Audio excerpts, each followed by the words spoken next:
Hey there, John Karalis here from the Locked On Celtics podcast with a special edition roundtable here. The Eastern Conference kind of playing contenders, playing whatever you want to call us. Here at the All-Star break, we're doing a series of special kind of where we stand in the NBA. And here is the Eastern Conference play-in folks.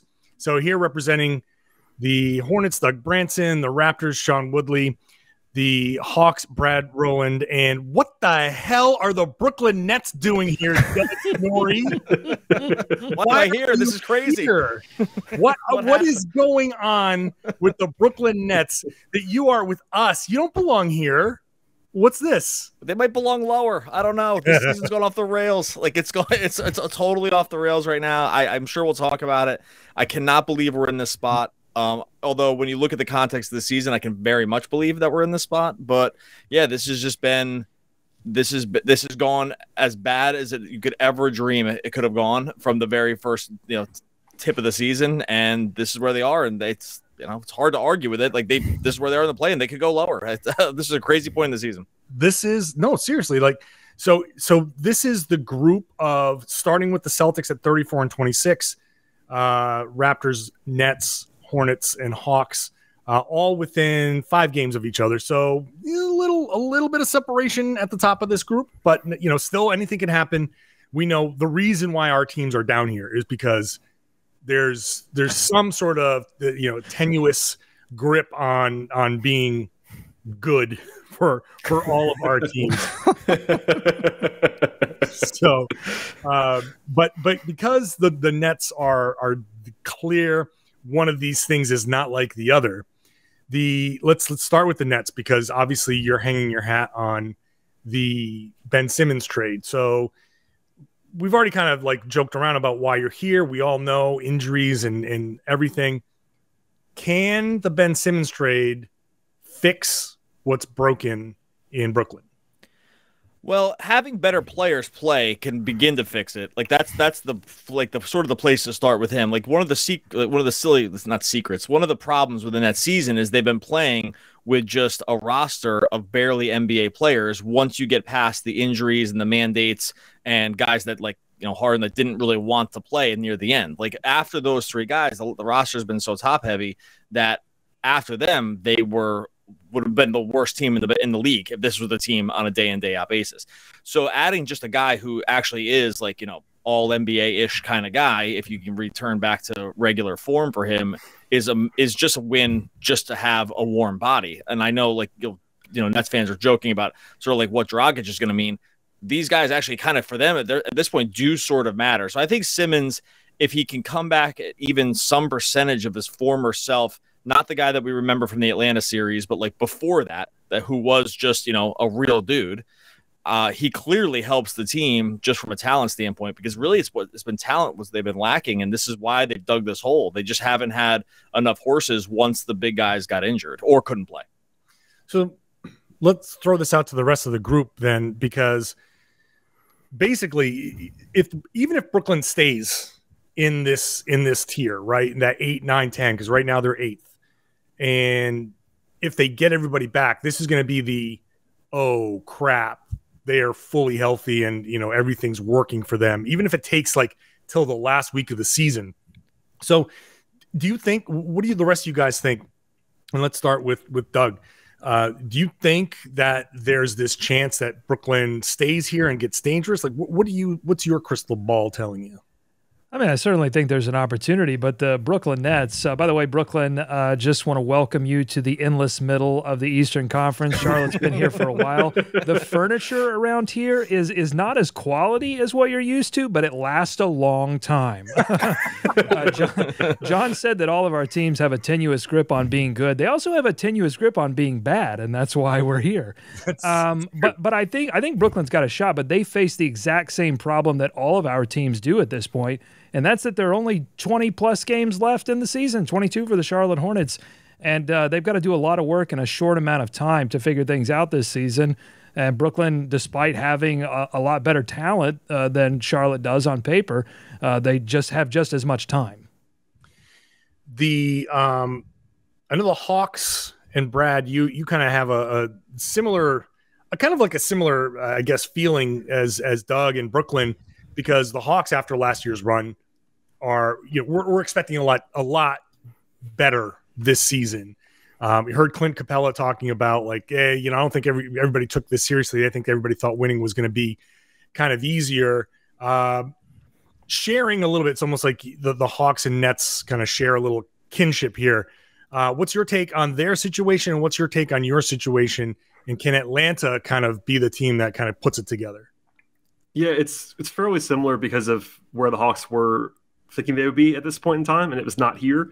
Not necessarily quite to the same level as the Nets, who were seen as top 3 title contenders, but the Hawks were in that next tier down after making the conference finals. And in some ways, the Hawks situation is almost more maddening because for Brooklyn, you can look at the availability of players and kind of see what happened.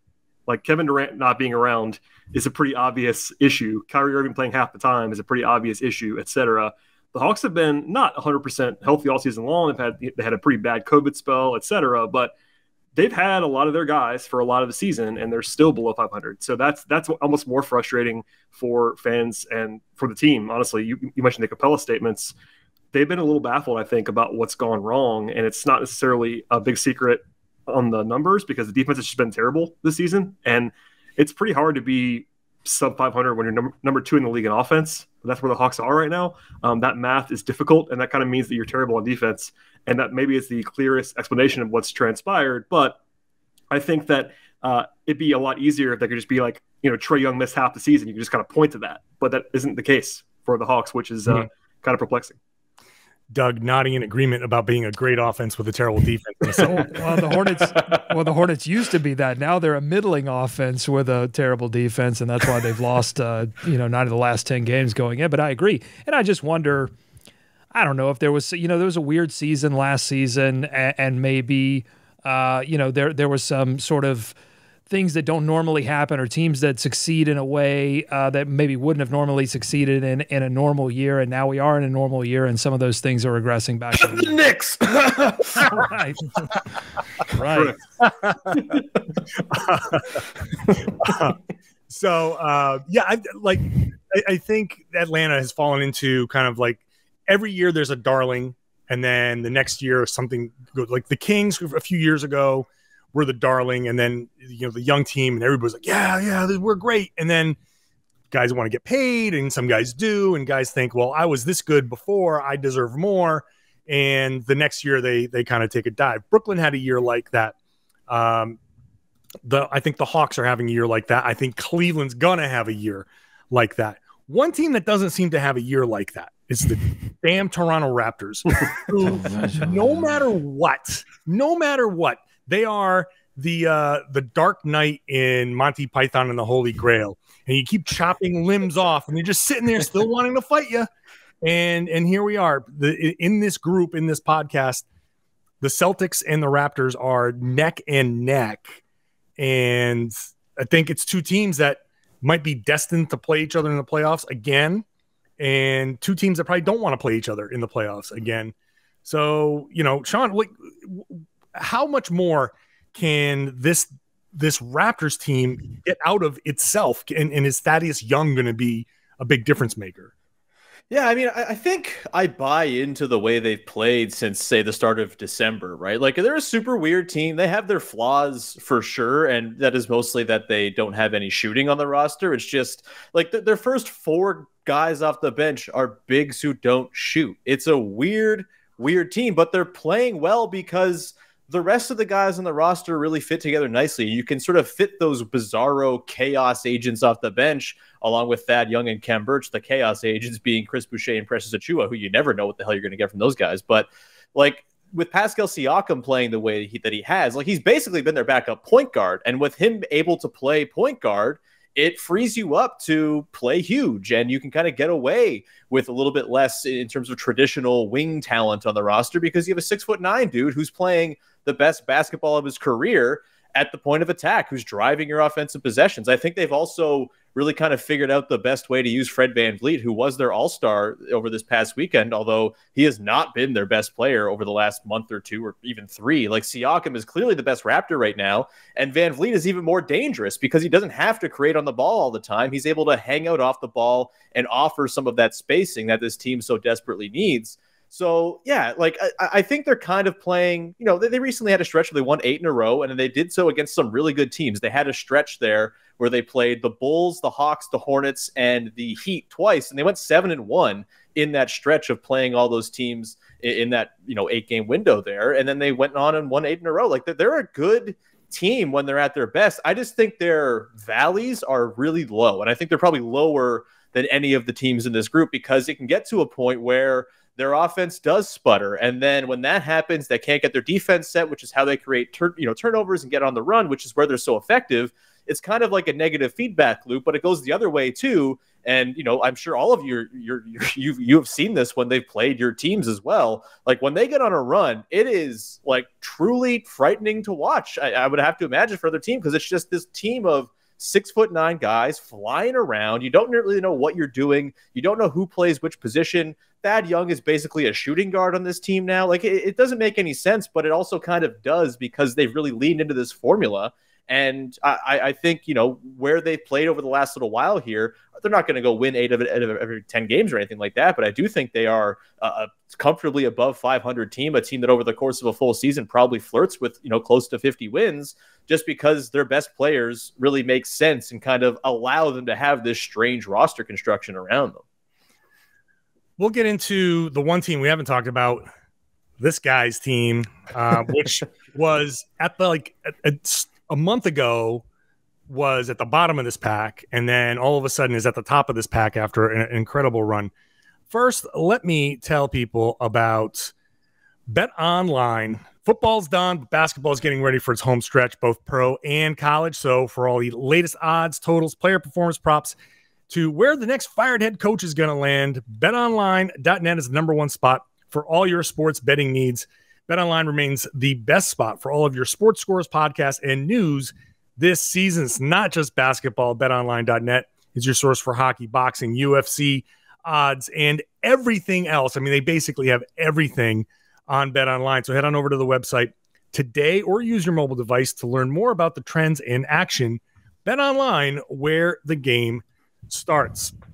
All right, the Boston Celtics made this wild run, winning 9 of 10 and I think it was 11 of 13. It was kind of a surprising run for the Celtics. But the key for the Celtics rising to the top of this group for now is that they've been mostly healthy up until the Detroit game, where they didn't have Marcus Smart, they didn't have Robert Williams, and then lo and behold, they kind of went back to their same old Celtics and blew an 8-point lead in the fourth quarter, late in the fourth quarter.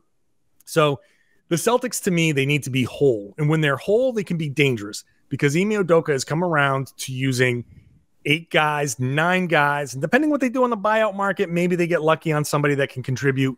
But basically, he's using a playoff-type rotation now, and that rotation works. The Celtics starters with Marcus Smart, Jayson Tatum, Jaylen Brown, Al Horford, and Robert Williams is one of the top, if not the best, starting lineup in the NBA. They have a defensive rating that's just insane. The Celtics, since January 1st, have been very easily the best defensive team in the league.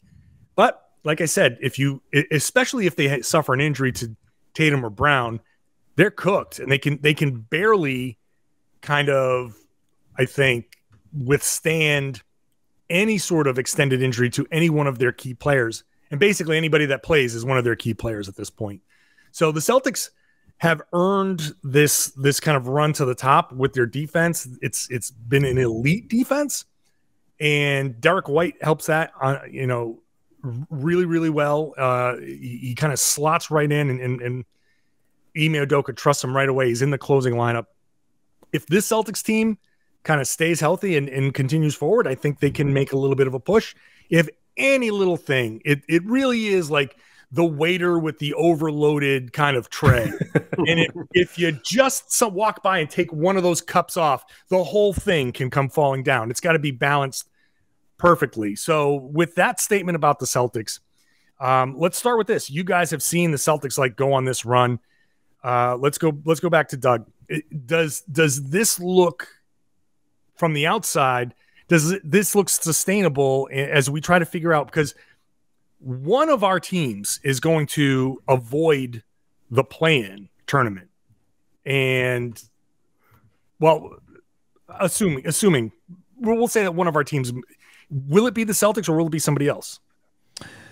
Yeah, I think it's tough to say at this point, but health has certainly been a factor in a lot of our situations. I think certainly the Hornets situation has been determined by health. They were missing 3 starters earlier in the season to health and safety protocols, including LaMelo Ball, Terry Rozier, Mason Plumlee.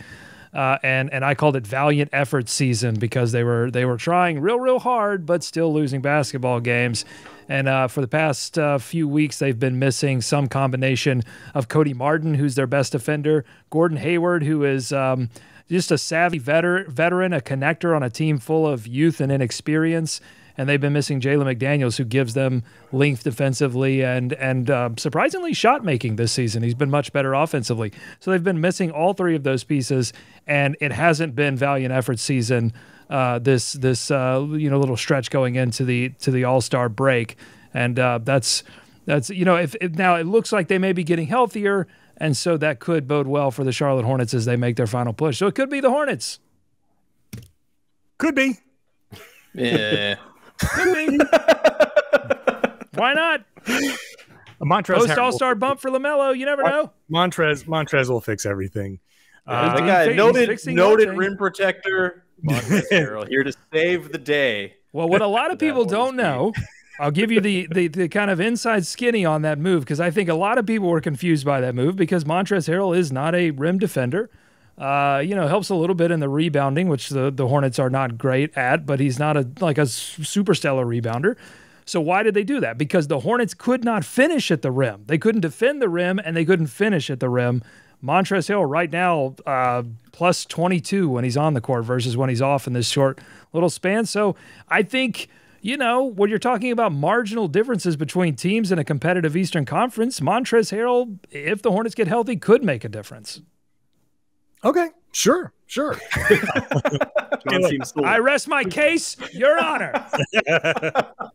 Every single one of us has a team where we can say, hey, if this happens, we'll watch out. And every rest is going to be like, okay, well, we'll believe that when we see it.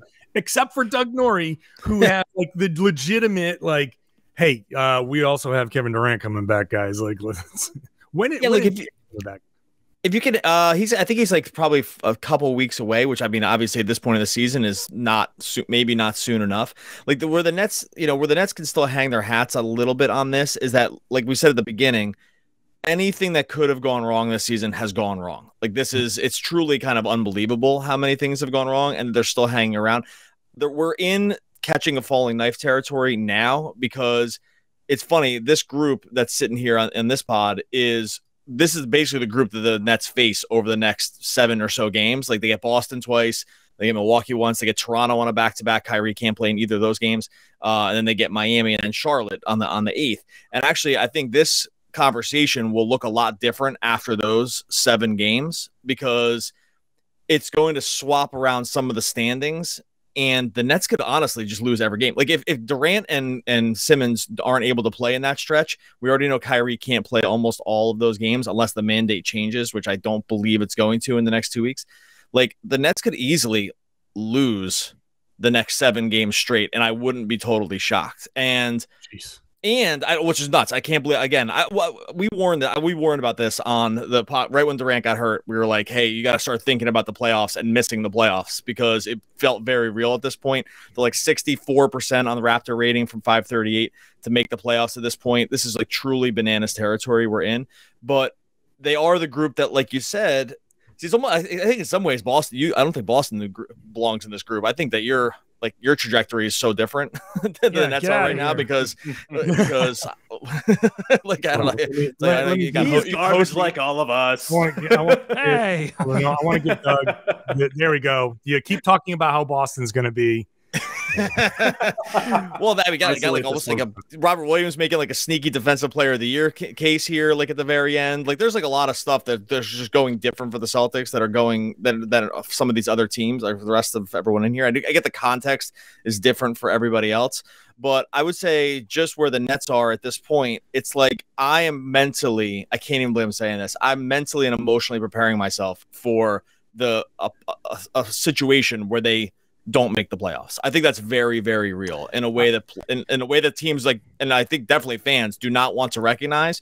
The Nets are terrible with injury timelines. They misreport everything. You can never trust a single thing they say about when a player is coming back. They've been wrong 100 times out of 100 from like what the original things are. I don't trust that any of these guys are going to come back in a timely fashion. And if it doesn't change, like they could just dig themselves a hole that they just can't really get out of. And it's and thank God the Wizards and Knicks stink, because that's actually the only thing even holding it together. Thank God that's one thing we can all agree on this panel. Thank God the Wizards and the Knicks stink. I feel like Brooklyn is like Schrodinger's contender. And we are about to open the box and find out whether the cat is alive or dead. We got to figure it out. Well, that's the whole thing. Actually, the thing is, we're just going to sit there. We're just going to, and they'll find they won't make it, and then that will be like the whole philosophical question: is that like, oh, it turns out that it wasn't ever alive. Like you believed in something that never really should have believed in, and we should have just known it was kind of cursed. I hate to use the curse word, but it does feel a little cursed at this point. Like from the very beginning, it's gone wrong, and it doesn't feel like it's changing, even though they've made a bunch of moves that make you feel like it's changing. But I'll believe it when I see it, just because of how this team is sort of operated and how they've been messaging around when players are actually coming back. Speaking of cursed, I would suggest that if any of our teams get passed by either the Kristaps Porzingis-led Wizards or the Knicks, we should advocate for our teams to be folded on our own podcast. Sure. That sounds great. Washington is technically within reach because they're only a game out behind Charlotte and Atlanta, but I don't trust Washington to make any sort of run. And I still believe that Charlotte and Atlanta are markedly better teams than any of those teams that are on the outside looking in. And especially without Bradley Beal, and the Knicks are such a mess. I don't think they're going to make up, 3.5 games in any of them. Like, it doesn't matter how much time is left. I just don't think they're going to do that. So I still feel comfortable with this group being in there. Do we want to just kind of go around? I mean, I'll obviously say that the Celtics, because of their defense, I think have the best chance of this group with 22 some odd games left. I still think the Celtics have the best chance of avoiding the play-in. Of the 5 teams here, assuming all 5 of these teams are in the play-in, I'm gonna do a vote for Boston being the one team that avoids the play-in and grabs the 6th seed. Do we just kind of want to go around the horn and make an argument for somebody else? Brad? I'm on Boston's side, which is I hate saying that out loud, John, to be honest with you. But I think it would be hard for me to craft an argument for a team other than Boston. I mean, Toronto is right there knocking on the door, but as discussed, they're so thin that if anything goes wrong there, you're playing the guys a lot of minutes. And I know Boston's thin as well, but I think just given where the situation is, if Brooklyn had KD coming back tomorrow, maybe you lean in that direction. But I think with all of the information that we have right now, I got to pick Boston. I wonder what I'm going to look up the NBA remaining strength of schedule to see if that can play a factor. No problem. The Hawks are very easy on that schedule, which is one of the saving graces right now. I know that much. Yeah, they got like the 26th, like fifth easiest from here on out. The Hawks. Hold on. The Raptors are road heavy for the next little while, but they finish with 8 of 10 at home Boston as well. 10th hardest, and then Toronto. You're going to be in the back half. Toronto's the 24th. Yeah, so there you go. I'm going to vote Toronto. They got the cup. I'm going to go with the cupcakes, baby. In your face, Karalis. Hey, Toronto starts with the Hornets.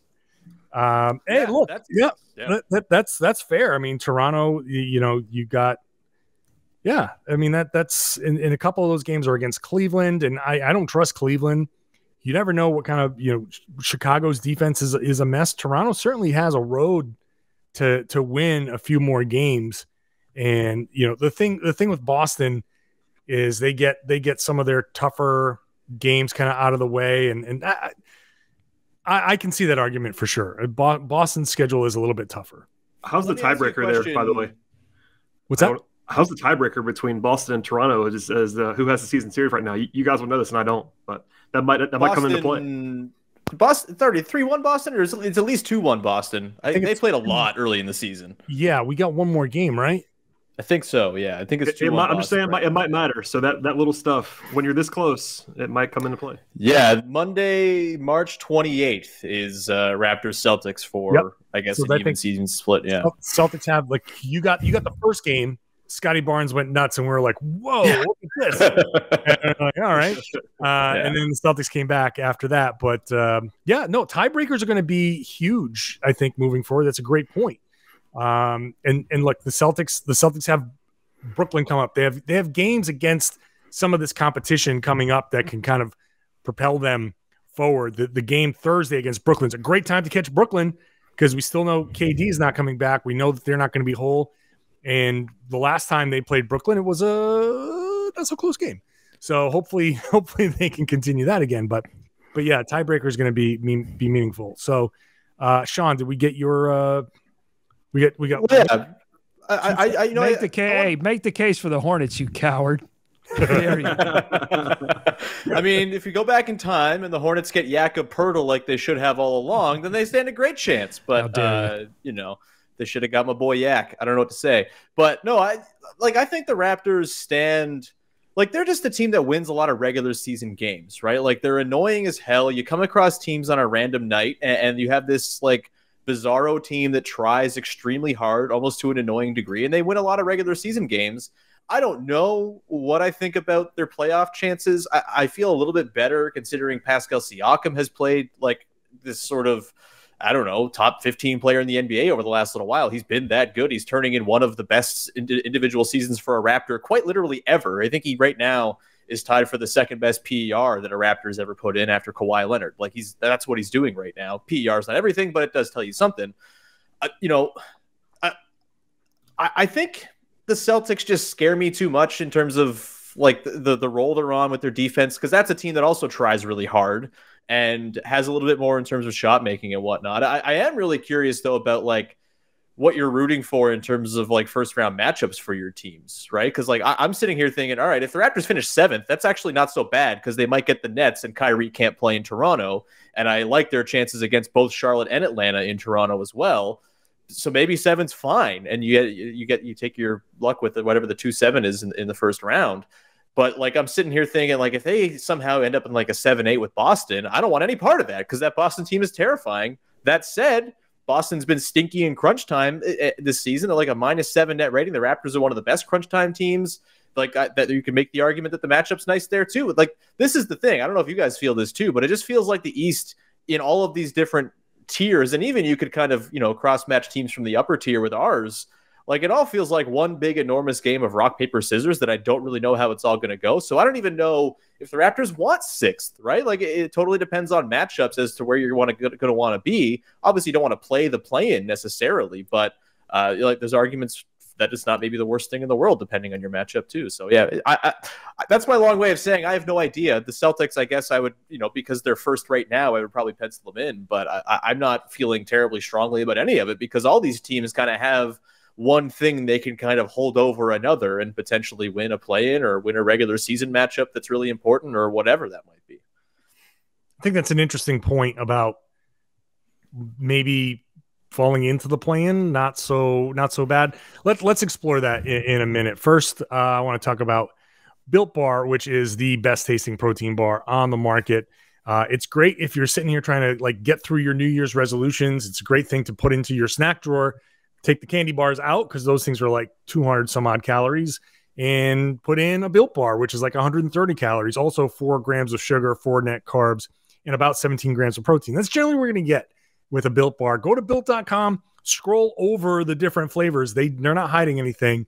Go check it out. There you can see all the nutrition information. No matter what your flavor, the palate that you're looking for. You want brownie, coconut, white chocolate, fruity stuff. They've got everything. If you got a nut allergy, no problem. They've got options for you. If you're trying the keto diet, no problem. You can use that. It's great if it's a meal replacement. It's great as a something to eat after a workout. So, you get the protein in if you're, lifting or working out or whatever. It's great for you there. Go check it out. The best part is if you go to built.com and use the promo code LOCKED15, you can use that promo code every single time and it works. So go sample it, try a mixed box, try a few that you think you might like. Once you figure out what 1, 2, 3 flavors or other products that they have, they've got a ton of other products. What you like, go back, use that promo again, LOCKED15. Every single time you're going to get 15% off at built.com. So let's get into the final stretch here. There's 5 of our teams here and 3 playoff spots. So 6, 7, 8, once the play-in tournament is over, which 2 of these teams does not make it? Okay, Sean, why don't we start with you? I think I'll go. Sorry, Doug and Doug's. I think I'm going to go Hornets Nets. Hornets. I don't really like. The Raptors have played them a couple times recently, and I didn't feel a whole lot of fear watching those games. Unfortunately, their defense is not good enough to me, and I think with the Nets, there's just so much that has to go right for them to right this ship. And I think they're going to run out of time to either integrate Simmons in and gain back time. Like you mentioned there, Doug, like if they lose 7 in a row here over this next stretch, a lot of which are against teams that they're chasing, like there's just going to be not enough time to make that ground back up. And I don't care who you are, how good you are. If you're one of those 9-10 teams and you have to play 2 road play-in games, that's not going to go super well, especially if one of them for Brooklyn is going to be in Toronto, right? Like it's just, I don't know.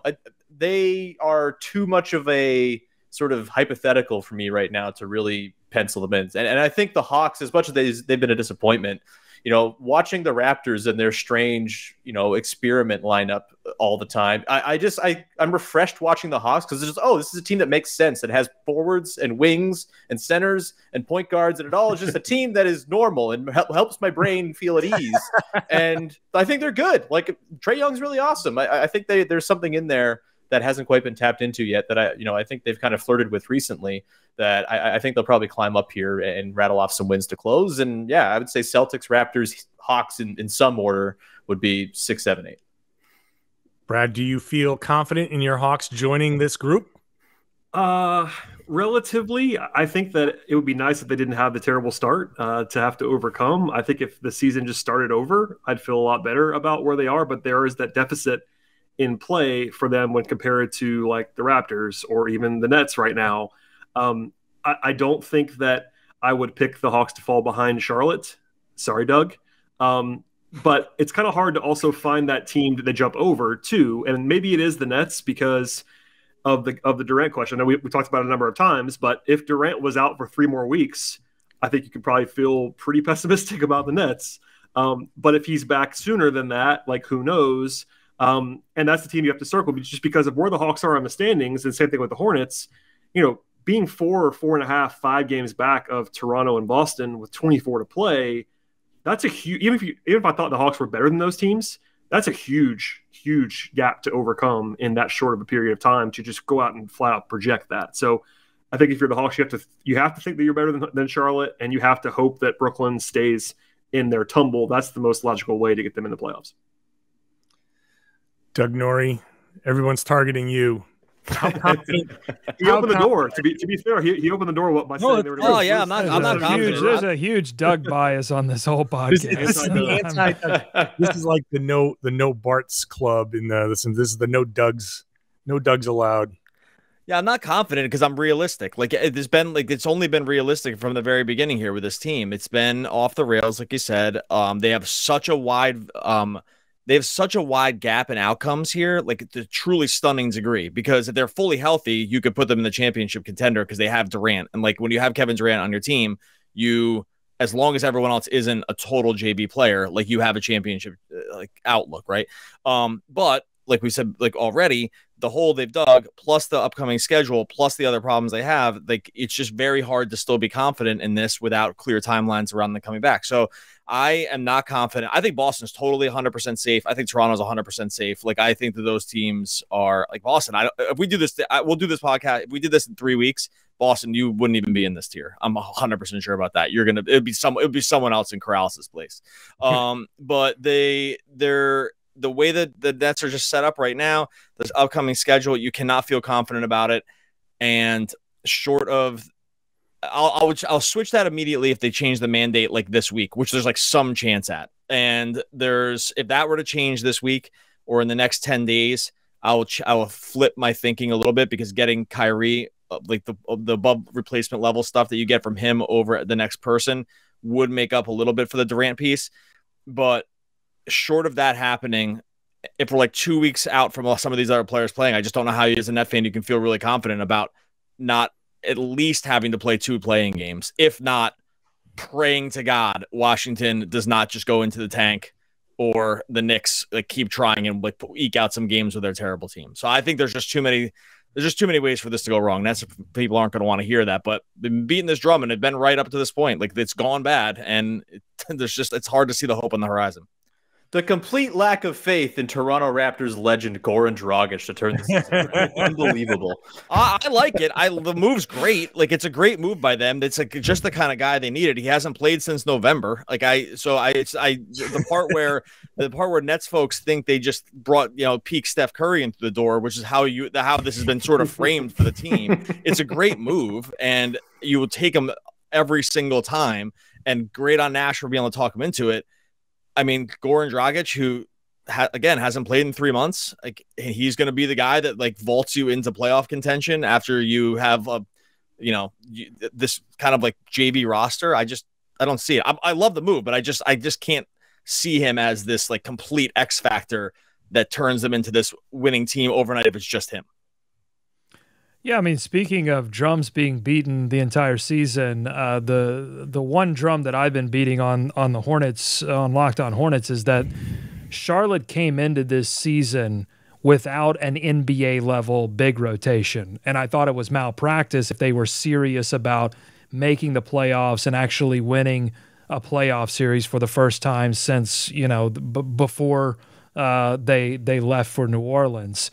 And then they got off to a great start. A young team started to play with pace, were shocking some teams offensively that weren't ready for that, started to pile up some wins. And I thought, okay, well, maybe they can make a move at the trade deadline, bring in a big, and then really get serious about making the playoffs. And then COVID happened, and they fell behind the pace a little bit in the Eastern Conference. And then Mitch Kupchak, the general manager of the Charlotte Hornets, decided not to make a move at the trade deadline to fix the one glaring issue that they have, the one that would really, I think, prevent them not only from winning a playoff series at this point, but from being competitive in a play-in game, in a scenario where you've got one chance to prove yourself and where the other team is going to scheme against your greatest weaknesses. So no, I'm not confident in the Charlotte Hornets' ability. They've got a lot of fantastic players, and they've got a future ahead of them if they fix some of these issues. Not confident in the Hornets. Not confident in the Brooklyn Nets. The other Doug convinced me. So I'm going to go Hawks, Raptors, Celtics. Okay. Obviously, I'm going to say Celtics because they're in a great spot. And I thought coming into the season that the Celtics were supposed to be a 4th, 5th seed. Maybe if certain things go right, you can jump up to 3rd. Maybe if a couple of things go wrong, you drop to 6th.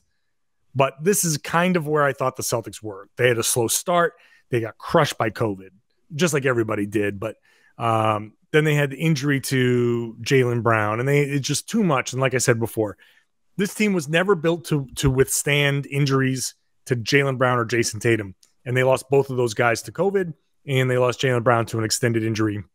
And so throw in a new coach who's just starting to kind of make some adjustments, and here we are. So I like where the Celtics are. I can't rule out the Toronto Raptors because Nick Nurse always seems to find a way. Those guys always seem to find a way, man. They really are like the cockroaches of the East. You just can't get rid of these guys. Like I thought I got the last one. Here they come again. So I say that with all due respect. The Raptors are just so pesky. Mm-hmm. I don't trust Charlotte just because of that defense, like you said. I think Charlotte is just unable to defend the middle, and that's too porous. I'm going to go with Brooklyn in this last spot just because they do have that 2.5 games. Atlanta should be better than they are. Yes.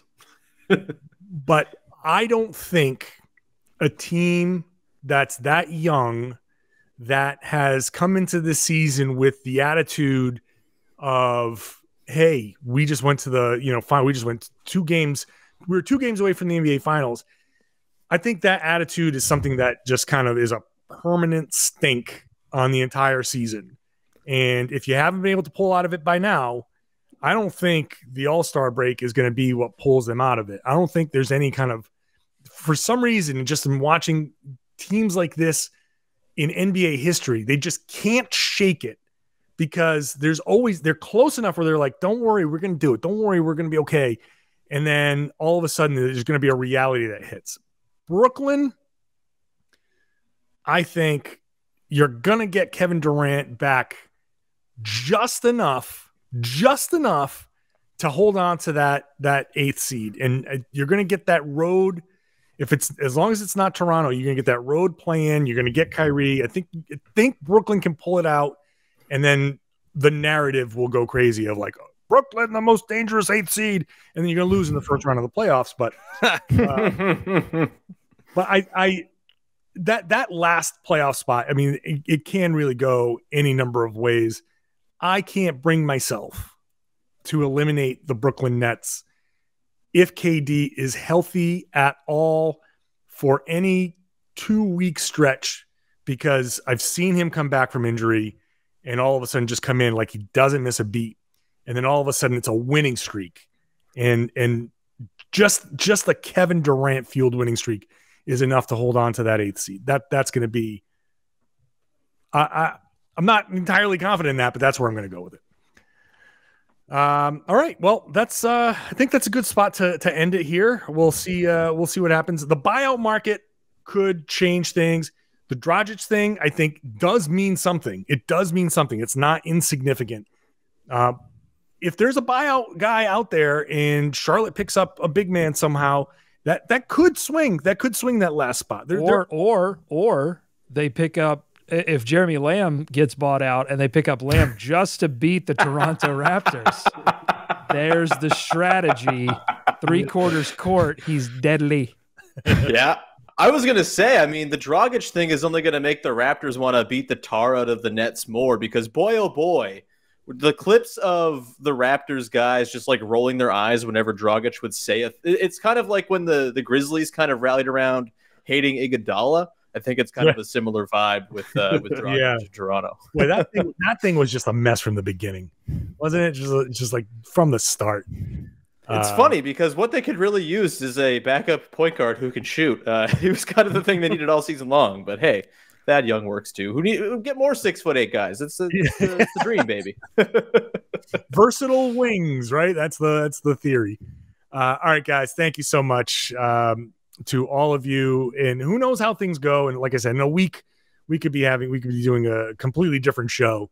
So appreciate it. Thanks to everybody watching. Check out all of our individual podcasts throughout the rest of this stretch run, because it's the only way you're going to get the in-depth local expert take on what's happening. So no matter who you came here as a fan of, if you're a fan of one of our podcasts, listen to the other guys, because they're going to keep you up to date unlike anybody else. Thanks for watching on YouTube. Thanks for listening on the podcast. Thanks for subscribing and sharing the podcast, and tell everybody listening to the Locked On Podcast Network.